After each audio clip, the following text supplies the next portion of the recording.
Hello students, welcome back with MBIC Majhwara Mau YouTube class. आज हम लोग जैसे क्लास के टाइप्स पढ़े तो उसके बाद थोड़ा सा कंजक्शन का अध्ययन कर लेंगे कि संयोजक कितने प्रकार के होते हैं, कौन कौन से होते हैं। तो हमको क्लास जानना या पढ़ना आसान हो जाएगा। अभी तो हम क्लास डेफिनेशन पढ़ रहे थे, सेंटेंस की, क्लास की, फ्रेज की, फिर टाइप्स ऑफ क्लास पढ़े। अब इसके बाद जो है कंजक्शंस का ज्ञान जब हमको हो जाएगा तो डीपली हम क्लास का अध्ययन करेंगे कि क्लास होता क्या है, वास्तव में इसकी स्थितियां क्या होती हैं, किस किस कंजक्शन से मिलकर के कौन कौन सा क्लास बनता है, ये सब जानेंगे। तो आइए देखते हैं हम लोग कंजक्शन अपने। तो कंजक्शन की सबसे पहले डेफिनेशन देख लेते हैं, कंजक्शन होता क्या है। तो एक conjunction is a word which merely joins together sentences and sometimes words। यानी संयोजक वह शब्द होता है जो वाक्यों को या फिर शब्दों को जोड़ता है। अर्थात तो दूसरे शब्दों में यह भी कह सकते हैं कि एक conjunction is a word which joins two or more than two sentences, clause and words। यानी संयोजक वह शब्द होता है जो दो या दो से अधिक शब्दों को, वाक्यों को और उपवाक्यों को जोड़ने का कार्य करता है। जैसे यहाँ पे हमने लिखा है Ram and Shyam are brothers, यानी राम और श्याम भाई हैं। तो ये दो शब्द हैं और इन दोनों के बीच में जो है संबंध बना करके इन दोनों को जोड़ने का काम कौन कर रहा है? एंड कर रहा है। ठीक है कि राम और श्याम भाई हैं। फिर वैसे ही यहाँ देख लें कि आई कॉल्ड हर, मैंने उसे बुलाया। एक ये उपवाक्य हो गया आपका। थोड़ा सा उपवाक्य की चर्चा किए थे तो उसके अनुसार ये क्या हो जाएगा? प्रिंसिपल क्लॉज हो जाएगा आपका। ठीक है, मुख्य उपवाक्य स्वतंत्र उपवाक्य होता है ना, तो ये क्या हो जाएगा आपका? आई कॉल्ड हर, मैंने उसे पुकारा या मैंने उसे बुलाया, तो ये आपका प्रिंसिपल क्लॉज हो जाएगा। ठीक है, और इसके बाद but she did not come, लेकिन वह नहीं आई, तो ये अधूरी स्थिति में है कि but she did not come, लेकिन वह नहीं आई। तो यहाँ पे ये आपका क्या हो जाएगा? कोऑर्डिनेट क्लॉज हो जाएगा। क्यों कोऑर्डिनेट क्लॉज हो जाएगा? क्योंकि इस बट आपका क्या होता है? कोऑर्डिनेटिंग कंजक्शन होता है। यानी बट आपका विरोधात्मक कोऑर्डिनेटिंग कंजक्शन होता है, तो इसीलिए जो है ये आपका क्या हो जाएगा? कोऑर्डिनेट क्लॉज हो जाएगा और ये आपका कोऑर्डिनेटिंग कंजक्शन हो जाएगा। ठीक है, तो इसको हम लोग कहते हैं संयोजक। यानी संयोजक का काम होता है दो शब्दों, दो उपवाक्यों या वाक्यों को जोड़ने का। ठीक है, या दो से अधिक भी जोड़ने का। तो काइंड्स ऑफ कंजक्शन देखते हैं। तो कंजक्शन जो है वो आपके कितने प्रकार के होते हैं? दो प्रकार के होते हैं। एक होता है आपका कोऑर्डिनेटिंग कंजक्शन और दूसरा होता है आपका सबऑर्डिनेटिंग कंजक्शन। तो ये होता है आपका समानपदीय संयोजक और ये होता है आपका आश्रित संयोजक। ठीक है, तो अब देखिएगा थोड़ा सा इनके भी टाइप्स होते हैं, डीपली जाएंगे जब। तो कोऑर्डिनेटिंग कंजक्शन आपके चार प्रकार के हो जाएंगे। कम्युलेटिव कंजक्शन, जोड़ा बताने वाला संयोजक या जोड़ बताने वाला। दूसरा आपका जो है अल्टरनेटिव कंजक्शन, विकल्प बताने वाला संयोजक। तीसरा आपका एडवर्जेटिव कंजक्शन, विरोध बताने वाला संयोजक। और चौथा आपका रिलेटिव कंजक्शन, कारण या परिणाम बताने वाला संयोजक। ठीक है, वैसे इसको भी देखेंगे तो ये भी भिन्न भिन्न परिस्थितियों में, नाउन क्लॉज में कुछ और बटा है, एडजेक्टिव क्लॉज में कुछ और बटा है, एडवर्ब क्लॉज में कुछ और बटा है। जैसे एडवर्ब क्लॉज में time, place, reason, condition, contrast, comparison, effect, result, manner, purpose, ऐसे करके ये बटा हुआ। सब में अलग अलग कंजक्शंस लिए जाते हैं। तो उसी तरह से देखेंगे इसको कोऑर्डिनेट क्लॉज के कंजक्शन कौन कौन से होते हैं, क्योंकि कोऑर्डिनेट क्लॉज हमारा किससे मिलके बनता है? कोऑर्डिनेटिंग कंजक्शन से मिलके बनता है। तो कोऑर्डिनेटिंग कंजक्शन देख रहे हैं हम लोग। कोऑर्डिनेट क्लॉज में भी क्या देख रहे हैं हम लोग? कोऑर्डिनेटिंग कंजक्शन, तो जिससे मिलकर के कंपाउंड सेंटेंस बनाया जाता है। उसमें आपका जो है एंड आता है और not only dot but also आता है। ठीक है, इसके बाद एज वेल एज आता है। फिर आपका बोथ डॉट डॉट एंड आता है, यानी दोनों और।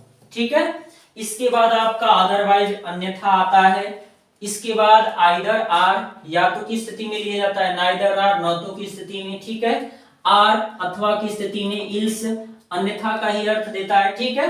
बट मींस लेकिन, एट मींस फिर भी, स्टिल मींस तब भी, ठीक है, नेवरलेस मींस फिर भी, वेयर एज जबकि, ठीक है, व्हाइल भी जबकि, हाउएवर फिर भी, सो इसलिए, देयरफॉर इसलिए, हेंस इसलिए, फॉर क्योंकि, ये आपके क्या होते हैं, कोऑर्डिनेटिंग कंजक्शन होते हैं, जो अलग अलग दशाओं में प्रयोग किए जाते हैं। जब हम लोग कंपाउंड सेंटेंस पढ़ेंगे क्लास का अध्ययन करते हुए, तो इसका अध्ययन हम विस्तृत रूप से करेंगे, क्योंकि ये 4 भागों में बटे हुए हैं टोटल कंजक्शन, ठीक है। इसके बाद दूसरे नंबर पे चलें तो सबऑर्डिनेट क्लास के कंजक्शन होते हैं, यानी सबऑर्डिनेटिंग कंजक्शन जिनको कहते हैं। तो सबऑर्डिनेट क्लास भी 3 प्रकार में बता होता है ना आपका कंजक्शन। तो सबसे पहला नंबर किसका आता है, नाउन क्लास का आता है, जिसको संज्ञा उपवाक्य कहते हैं। यानी संज्ञा उपवाक्य में आपके कंजक्शंस के अर्थ किससे निकलेंगे प्यारे विद्यार्थियों, को अक्षर से निकलेंगे जो है, ठीक है। जैसे निकाल के देखते हैं, दैट का प्रयोग करेंगे ना, अभी इसके पहले वाले वीडियो में हमने बताया था आपको उदाहरण जो है कि it is known to all that earth is round, यह सभी जानते हैं कि पृथ्वी गोल है। तो इस दैट का अर्थ किस में लेंगे, की में ले रहे हैं। फिर इसी तरह से जो है व्हाट का अर्थ लेंगे तो कि क्या में अर्थ ले लेंगे हम व्हाट का, यानी क अक्षर से नाउन क्लॉज में अर्थ निकलेंगे कंजक्शन के, कि क्या। उसी तरह से वेयर का अर्थ ले लेंगे कि कहां, उसी तरह से वाई का अर्थ ले लेंगे कि क्यों, उसी तरह से वेन का अर्थ ले लेंगे कि कब, उसी तरह से जो है हाउ का अर्थ ले लेंगे कि कैसे, ठीक है। तो इसका हम लोग विस्तृत अध्ययन करेंगे जब हम लोग नाउन को विस्तृत रूप में पढ़ेंगे विद एग्जांपल्स एंड कंजक्शंस जो है, ठीक है। यानी को अक्षर से ये जानिएगा कि नाउन क्लॉज में इन सब के अर्थ निकलते हैं। आप अर्थ जानते रहेंगे तो प्रयोग करना आपको आसान होगा, समझना आसान होगा, ठीक है। दूसरे नंबर पे आता है हमारा क्या, एडजेक्टिव क्लॉज यानी विशेषण उपवाक्य। तो अर्थ जानने इसमें बहुत जरूरी है। तो इसमें जब भी आप विशेषण उपवाक्य की बात करेंगे ना, तो नाउन क्लॉज या फिर एडजेक्टिव क्लॉज मिलकर के क्या बनाते हैं, आपका कॉम्प्लेक्स बनाते हैं, क्योंकि ये सभी जो है आपके सबऑर्डिनेट क्लॉज के पार्ट हैं, अर्थात सबऑर्डिनेटिंग कंजक्शन के साथ मिलकर के आपका क्या बनाते हैं, कॉम्प्लेक्स सेंटेंस बनाते हैं, जो आगे अध्ययन करेंगे हम लोग, ठीक है। यानी एडजेक्टिव क्लॉज हमेशा आपको किस अक्षर से अर्थ देंगे, जो अक्षर से अर्थ देंगे, जो है जो विशेषता बताने का काम करते हैं, किसका, नाउन या प्रोनाउन का एडजेक्टिव क्लॉज में। जैसे दैट हो गया ना आपका, तो दैट का अर्थ जो है सजीव या निर्जीव दोनों के लिए कॉमन तौर पे जो जिसने में लेते हैं। हु का अर्थ भी किस में लेते हैं, जो जिसने में लेते हैं। विच का अर्थ भी किस में लेते हैं, जो जिसने में लेते हैं। वाई का अर्थ किस में लेते हैं, जिस वजह से लेते हैं। जो अक्षर से सब निकल रहे हैं। वेन का अर्थ किस में लेंगे, जब में लेंगे। वेयर का अर्थ किस में लेंगे, जहां में लेंगे। हाउ का अर्थ किस में लेंगे, जिस प्रकार से लेंगे, ठीक है। हुज का अर्थ लेंगे क्या, हुज जिसका, जिसकी, जिसके। हुज का अर्थ किस में लेंगे, जिसका, जिसकी, जिसके। फिर उसके बाद होम का अर्थ लेंगे जिसे या फिर जिनको। होम का अर्थ किस में लेंगे, जिसे या जिनको, ठीक है। व्हाट का अर्थ भी जो लेंगे, ठीक है। तो ये टोटल आपको किस शब्द से अर्थ दे रहे हैं, जो शब्द, जो अक्षर से दे रहे हैं। शब्द कह रहे हैं जो अक्षर से दे रहे हैं आपको अर्थ जो है, यानी जो शब्द से देंगे जो है, जब भी आप एडजेक्टिव क्लॉज। और हमेशा ये किसी नाउन या प्रोनाउन की विशेषता बताने का काम करेंगे। एडजेक्टिव क्लॉज से हमेशा आपका, एडजेक्टिव क्लॉज को हम लोग रिलेटिव क्लॉज भी बोल सकते हैं, जो है रिलेटिव क्लॉज भी इसको कहा जा सकता है, ठीक है। इसके बाद अगला नंबर आता है आपका एडवर्ब क्लॉज, क्रिया विशेषण उपवाक्य। तो इसमें भी आपका जो है 9 पार्ट बटे हुए हैं। तो टाइम बताने वाले कंजक्शन में आपका वेन, जब, वेन एवर जब कभी भी, टिल तब तक या जब तक, अनटिल जब तक, आफ्टर बाद, बिफोर पहले, व्हाइल जब, सिंस जब में अर्थ ले लेते हैं, ये सब ठीक है। एज सुन एज शीघ्र ही, वेयर। अब ये देखिए यहां तक टाइम बताने वाले थे एज सुन एज तक, ठीक है। इसके बाद आपका प्लेस बताने वाले हो जाएंगे वेयर जहां, वेयर एवर जहां कहीं भी, ठीक है। यहाँ पे वेन एवर था जब कभी भी था, और यहाँ जहां कहीं भी। तो ये आपके प्लेस बताने, स्थान बताएंगे, ठीक है। बिकॉज क्योंकि, सिंस क्योंकि, एज जैसा कि, ठीक है। ये आपके किसको बताएंगे, कारण को बताएंगे जो है। बिकॉज जानते हैं सबसे फेमस कारण बताने वाला संयोजक होता है आपका सिंस हो गया क्योंकि, एज हो गया क्योंकि। अब इसके बाद कंडीशन का नंबर आ जाता है। तो कंडीशन में आपके इफ, यदि, अनलेस का अर्थ होता है जब तक नो या जब तक नहीं जो है, ठीक है।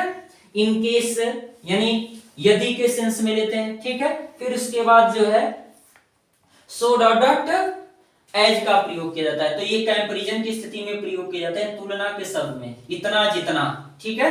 सो डॉट एज को क्या कर सकते हैं, इतना जितना, ठीक है।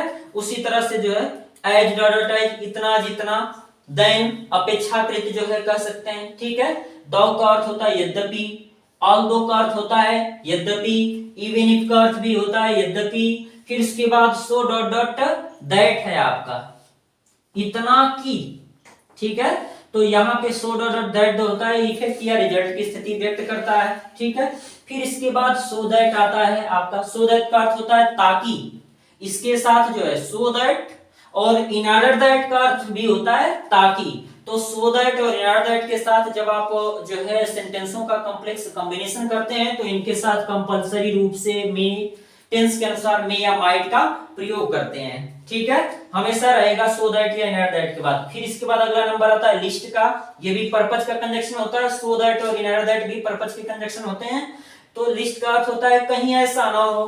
फिर इसके बाद आपका अगला नंबर आता है मैनर, तरीका जो बताता है। तो तरीका में आपका एज, एज दो का अर्थ होता है मानो, एज इफ का अर्थ होता है मानो, ठीक है।